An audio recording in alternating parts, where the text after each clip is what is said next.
Vous aviez parlé d'une notion que je pense qui est très importante, c'est nation.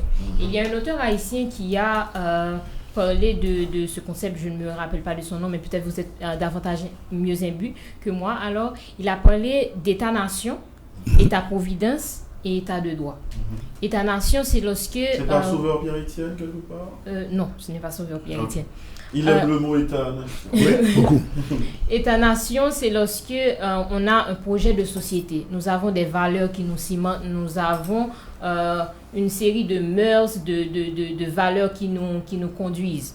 État-providence, c'est lorsque l'État peut subvenir aux besoins de sa population. Il procure à sa population les besoins de base, santé, école, nourriture, etc. État de droit, c'est... ce vers quoi c'est l'idéal, vers quoi tous les peuples ou toutes les nations aimeraient atteindre. C'est les droits sont respectés, tout le monde va à l'école. C'est vraiment un État où le droit n'est pas bafoué, les institutions ne sont pas bafouées. Et il dit que nous avons failli dès la première étape, État-nation. Nous avons failli au projet de société. Nous avons failli à construire une identité haïtienne. Et comment...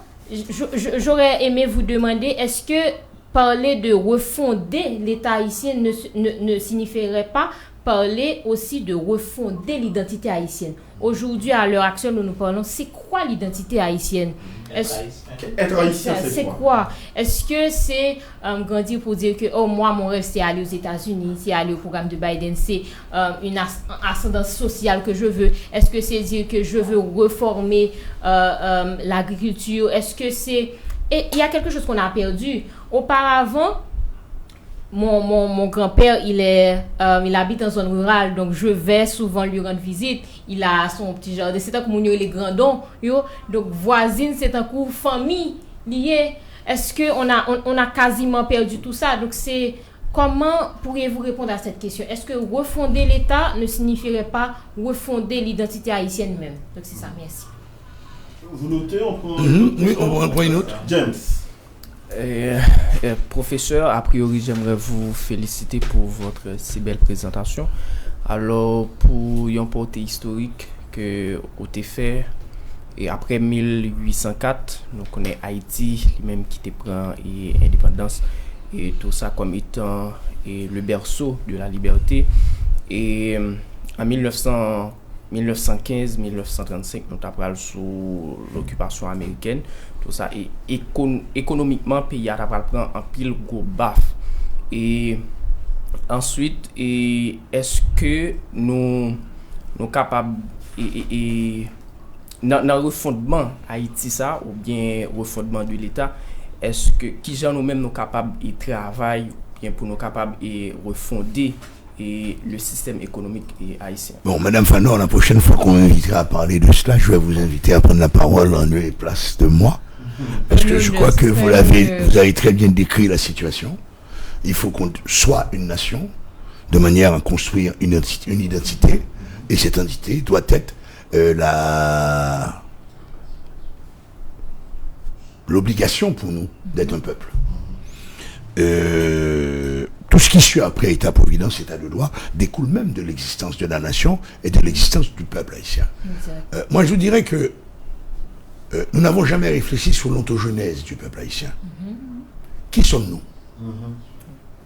Est-ce qu'on peut se résumer à un griot, banane PC, direct, prêt à piquer? Est-ce qu'on peut se résumer au compas direct? Au carnaval. Au carnaval, au rara. Oui. Bon, vous voyez que le carnaval a plus d'importance que le patrimoine architectural. Yo voulait l'église sans souci. Yo voulait détruire Citadelle de la Féria. Tu vois, on n'a pas ce rapport au patrimoine, on n'a pas ce rapport aux valeurs parce qu'on ne peut pas apprendre nos lits. Moi, je me souviens qu'en période, il y a longtemps, là, 2 ans, étudiants ont monté des dos posoirs.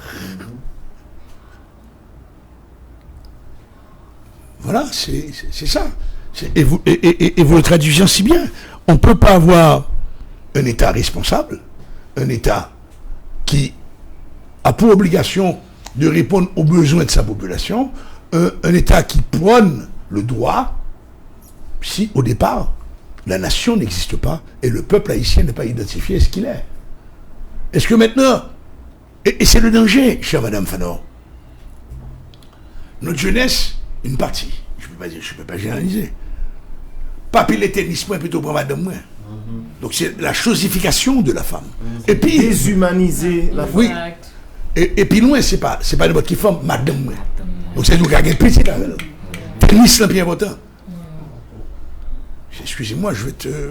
Bon, femme dit, c'est aller se pointir pour un nègre avec un jet d'eau à poids chaud.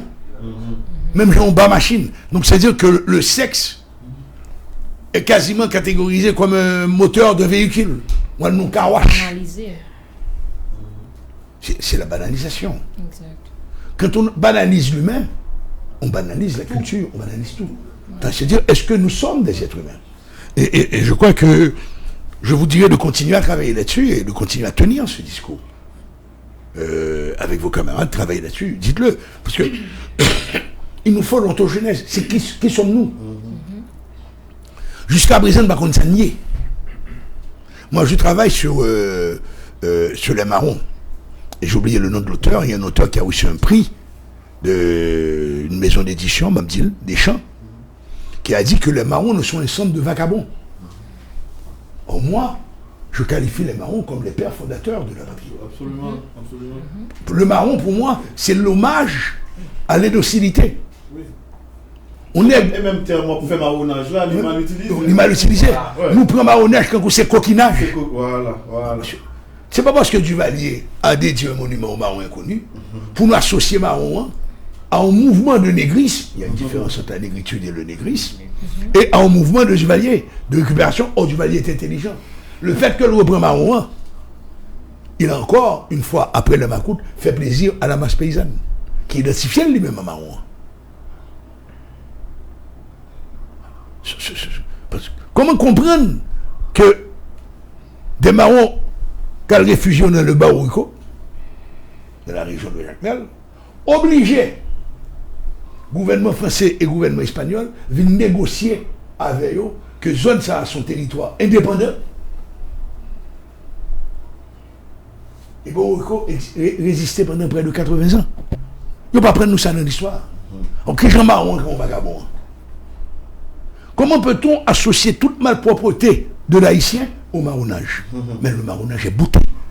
Et je vais plus loin. Le marronnage est pureté. La pureté même de la pensée et de l'acte. Le marronnage, c'est l'affirmation de l'humanité. L'affirmation de l'humanité, clair.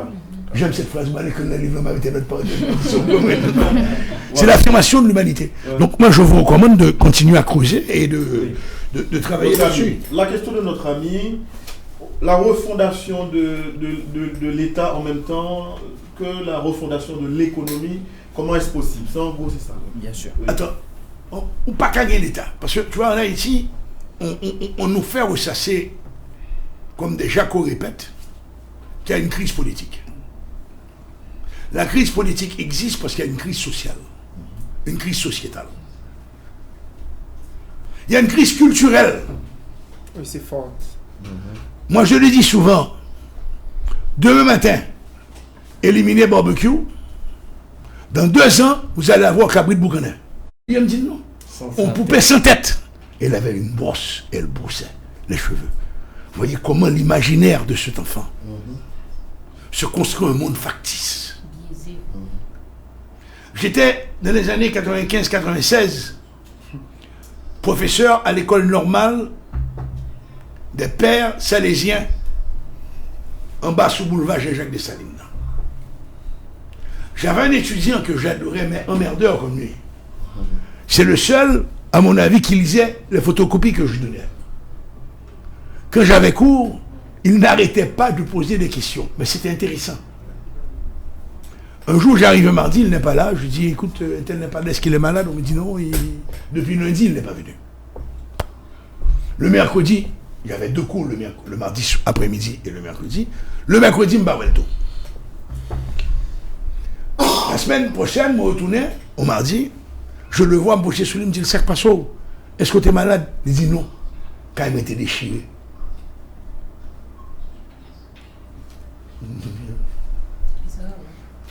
Soit dit là, je dis, quand il était déchiré. Je dis, je fait samedi matin, professeur. Je dis, rien. Je dis, je viens pour un carrefour, bois aéroport, tiens, ancien aéroport, je vais m'aider. J'étais à Cité-Soleil, c'est là que j'ai découvert. Il y a un village à Cité-Soleil où les maisons sont construites en carton. Comme pendant le week-end, il avait plu sans arrêt, quand il a chiré. Mais en réalité, donc on vient parler d'une crise purement politique. C'est une société qui est basée sur l'exclusion, sur le rejet. Ou pas moun. Ou pas moun. Et malheureusement, catégorie ça t'a accepté le pas moun. Nous exploitons à des faits politiques. Les élections pour la faire des autres pour nous pour 1000 gouttes. En certain moment, il était le doux. Qu'on y a se mettre tête. Qu'on y a le point en population, qu'aux riches, qu'aux pauvres, les prend en otage. Les prend en otage où est avec elle. Monsieur Barbecue, on dit, monsieur, son monsieur, lui. Dit lundi, attention, pas vous répéter nous l'école. Et du coup, on va pas venir l'émission. Du coup, on va venir l'émission. Et l'école fermée. Exact. Tandis qu'en septembre, l'école privée qui est ouverte, le ministère est fermé, l'école est ouverte, le ministère n'est pas fermé. Donc, le vrai pouvoir est où? Donc l'État n'est pas seulement failli, il n'est pas seulement défaillant, mais l'État actuellement n'existe pas. Actuellement.